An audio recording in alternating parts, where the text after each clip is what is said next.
Mesdames, Messieurs, bonjour, bienvenue au journal. Ce qu'il faut retenir de l'actualité, les noces de platine de la Chambre de commerce et d'industrie du Burkina sont une occasion pour réfléchir autour du rôle et l'avenir des chambres de commerce et organisations du secteur privé. Un colloque international réunit des sommités à Ouagadougou depuis ce matin. L'ouragan Florence menace toujours la côte est des États-Unis, même si le phénomène climatique a perdu de ses forces dans son avancée. La plus grande prudence est conseillée à 1 700 000 habitants.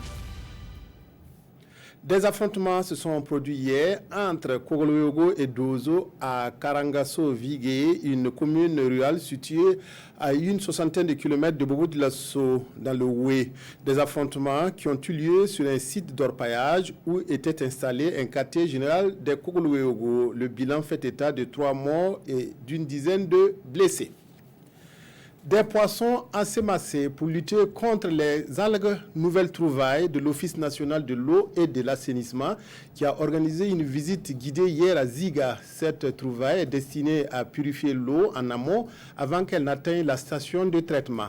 L'ONEA utilise non seulement des poissons mais aussi un barrage flottant pour barrer la route à tous les résidus. Tout cela facilite le traitement et l'utilisation des pesticides et revient moins cher. Gérard Sommet, Zalissa Sanfo, reportage.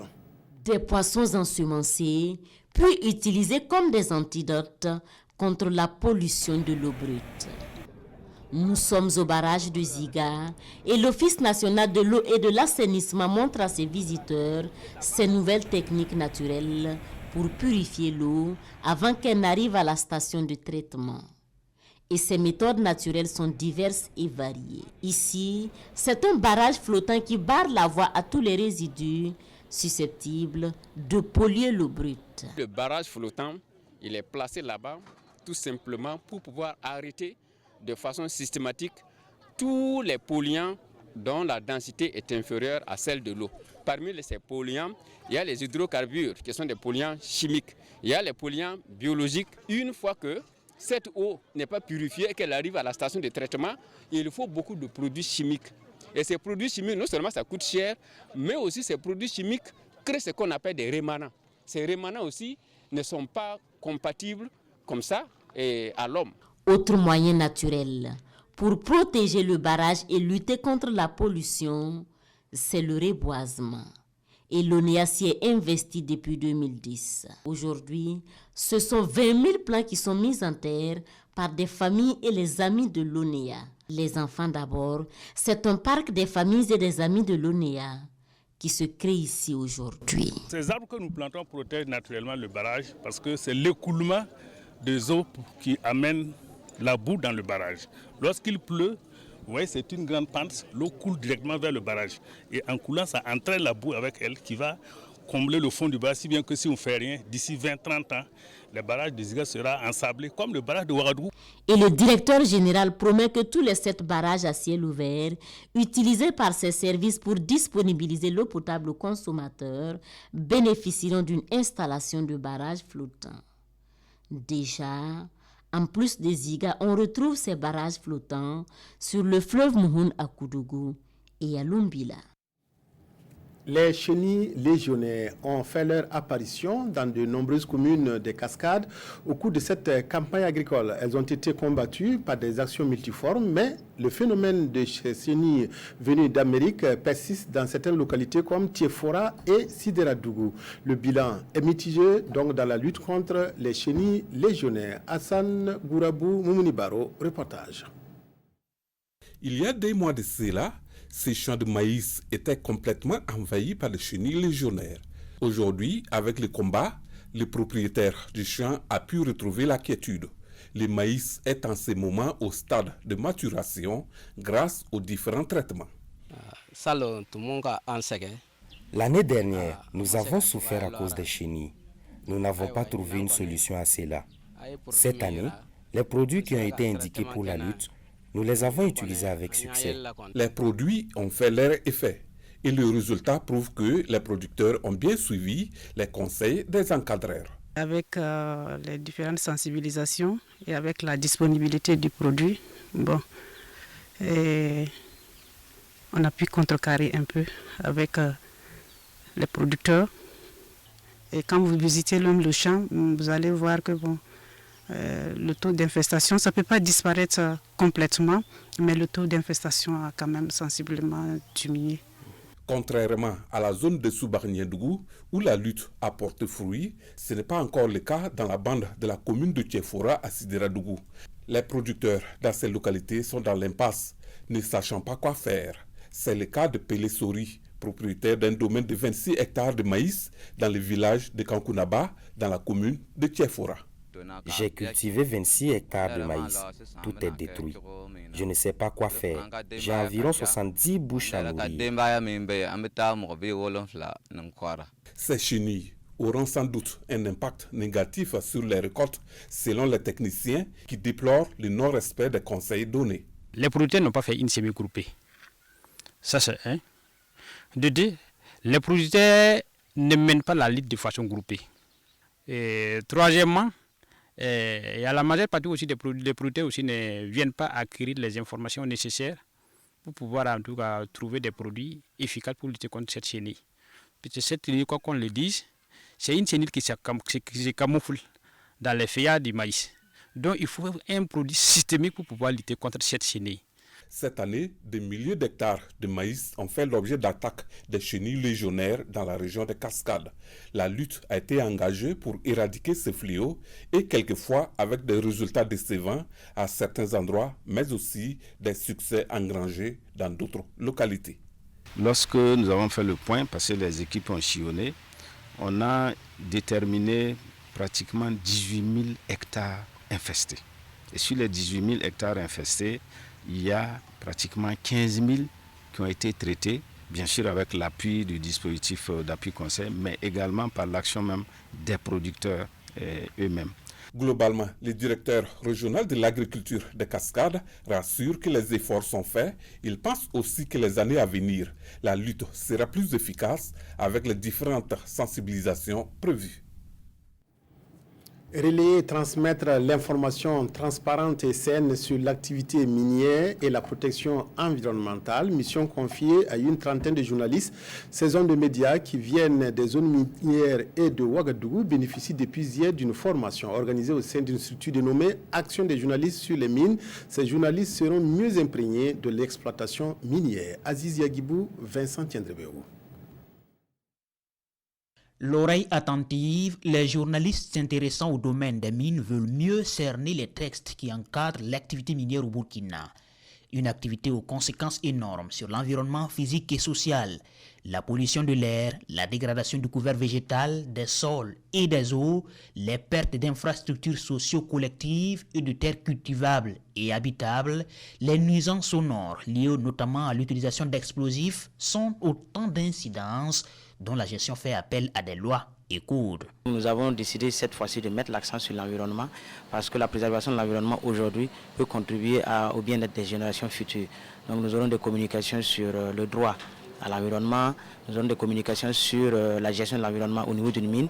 Nous avons trouvé en AJM un partenaire qui peut relayer certaines informations et avoir des journalistes très bien formés sur les questions de développement durable et sur les questions surtout environnementales. À la lumière de plusieurs communications développées par des experts en mines, en économie et en environnement, ces journalistes venus des zones minières, mais aussi de Ouagadougou, devraient retourner plus aptes à contribuer à une meilleure diffusion de l'information relative aux mines à l'occasion de la SAMAO, la semaine de l'activité minière d'Afrique de l'Ouest, édition 2018. Une édition qui s'ouvre le 27 septembre prochain à Ouagadougou. Le thème de la SAMAO cette année porte sur l'exploitation des ressources minérales en Afrique. Quelle stratégie pour en faire un moteur de croissance et de développement durable. Et aujourd'hui, la formation des journalistes porte également sur la thématique du développement durable. Pour nous, c'est vraiment un bon timing, comme on l'a dit, pour les journalistes d'avoir une formation en avance sur la thématique de l'activité qui va venir. Les connaissances théoriques acquises par le truchement de cette formation seront consolidées dans les jours à venir par une sortie sur un site minier. Une nouvelle plateforme d'inscription en ligne des universités publiques sera bientôt lancée. Elle s'appelle Campus Faso et seuls les nouveaux bacheliers pourront l'utiliser pour leur inscription. Ils sont près de 40 000 bacheliers cette année qui frappent aux portes de l'université.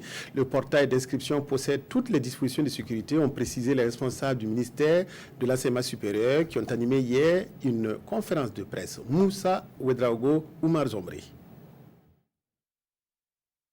C'est une conférence de presse pour présenter la dernière innovation du ministère en charge de l'enseignement supérieur. Dénommé Campus Faso, ce portail d'inscription en ligne des étudiants burkinabés vivant au Burkina et de la diaspora présenterait toutes les garanties de sécurité et de fiabilité.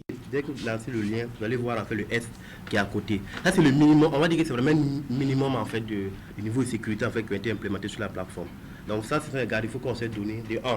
Dès que le système tombe, pour qu'on puisse remonter rapidement à travers les backups, de 2 aussi pour quand même implémenter un certificat de sécurité aussi dessus. Pour ceux qui viennent de l'extérieur là, tous les diplômes sont vérifiés. Et c'est par cela et c'est à cause de ça qu'on arrive à identifier les faux diplômes. Et chaque année, on arrive à identifier des faux diplômes. Cette innovation entraîne un coût supplémentaire. Les frais de pochette passent de 1 000 francs à 1 500 francs CFA.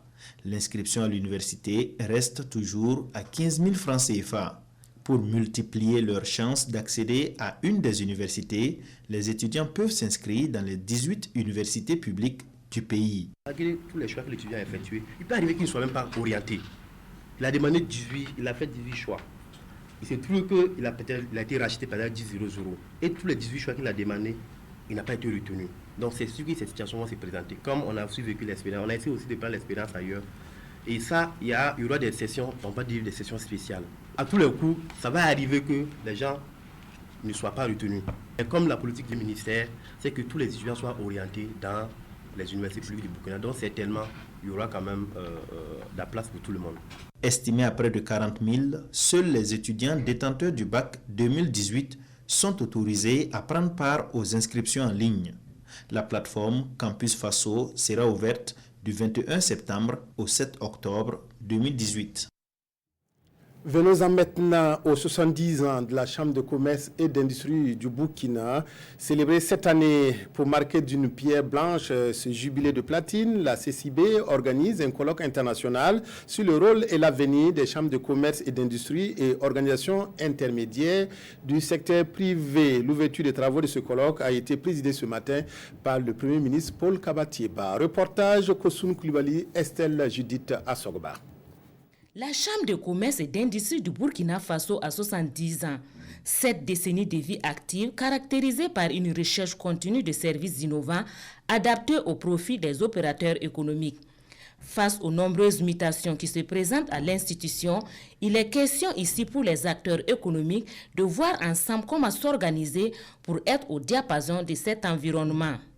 Avec d'autres hommes d'affaires du Bénin, de la Côte d'Ivoire, du Togo, du Tchad, du Niger, ils mènent ensemble la réflexion à Ouagadougou sur le rôle et l'avenir des chambres de commerce et d'industrie et organisations intermédiaires du secteur privé. La question qui se pose aujourd'hui, c'est comment s'organiser pour s'impliquer davantage à la création des entreprises, de l'emploi et des recherches. Aujourd'hui, avec la jeunesse qui a beaucoup de bagages, mais en termes d'emploi au niveau de l'État, ça devient de plus en plus précaire. Donc c'est le secteur privé qui doit prendre les relais. Donc ça appartient aux différents chambres de réfléchir quant aux solutions de ces problèmes. Pour le Premier ministre, cette institution mérite d'être soutenue et encouragée. Et je suis venu aujourd'hui ici pour apporter notre soutien à toutes ces initiatives qui sont prises par la Chambre de commerce et d'industrie pour développer le secteur privé au Burkina Faso et donner des perspectives à notre jeunesse, donner des perspectives d'emploi à nos jeunes à travers la création d'entreprises privées qui vont créer de la valeur ajoutée, qui vont créer de la richesse et qui vont créer des emplois à travers toutes ces initiatives, notamment la création de zones industrielles, la création de ports secs, l'adaptation de la création de centres de formation professionnelle pour adapter la formation de nos jeunes aux besoins de l'entreprise.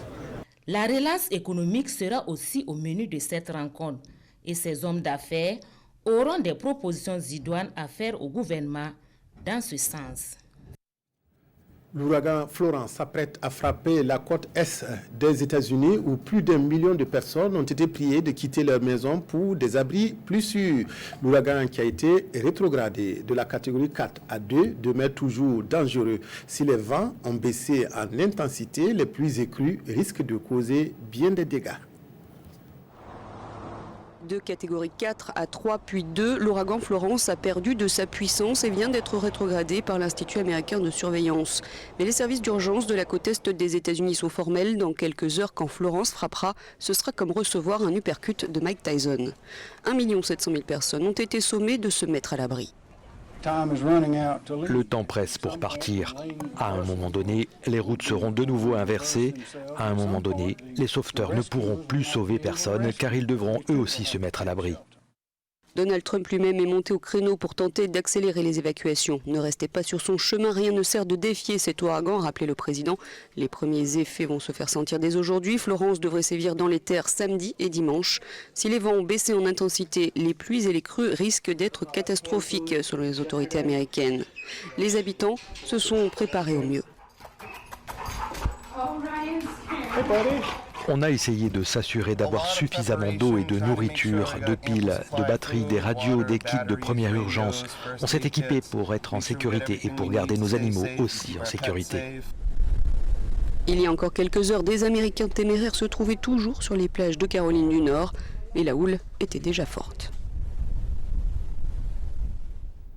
La question de la sécurité toujours à la une des journaux à travers plusieurs sujets comme la tenue de la session extraordinaire de l'Assemblée nationale autour de la lutte contre le terrorisme. La revue de presse avec Vincent Tiendrebego. Une deuxième session extraordinaire de l'Assemblée nationale pour statuer sur la situation sécuritaire au Burkina Faso, nous rapporte Sidouaya. Session convoquée par le chef du Parlement compte tenu de la gravité de la situation. Il est urgent de donner à notre action contre le terrorisme de nouvelles perspectives, affirme Bala Alassane Sakandé, qui annonce l'audition prochaine de toutes les parties prenantes. Le Premier ministre, lui, sera entendu le lundi 17 septembre par la représentation nationale. L'initiative qui obtient l'adhésion de tous les groupes parlementaires est considérée par Sakandé comme procédant de la nécessaire union sacrée tant recherchée en ce moment. Sur l'autel sacré de la sécurité, il faut sacrifier le référendum. C'est un édito signé de la rédaction du journal Le Pays qui note que de plus en plus de voix s'élèvent pour remettre en cause l'opportunité d'un référendum à coût de 10 milliards de francs CFA pour passer à la 5e République. Certains Burkinabés estiment qu'il faut reverser la bagatelle prévue à cet effet dans l'effort de guerre contre le terrorisme. Un avis partagé par le journal. 10 milliards pour le référendum en 2019, 3 à 4 fois plus pour les présidentielles et législatives de 2020.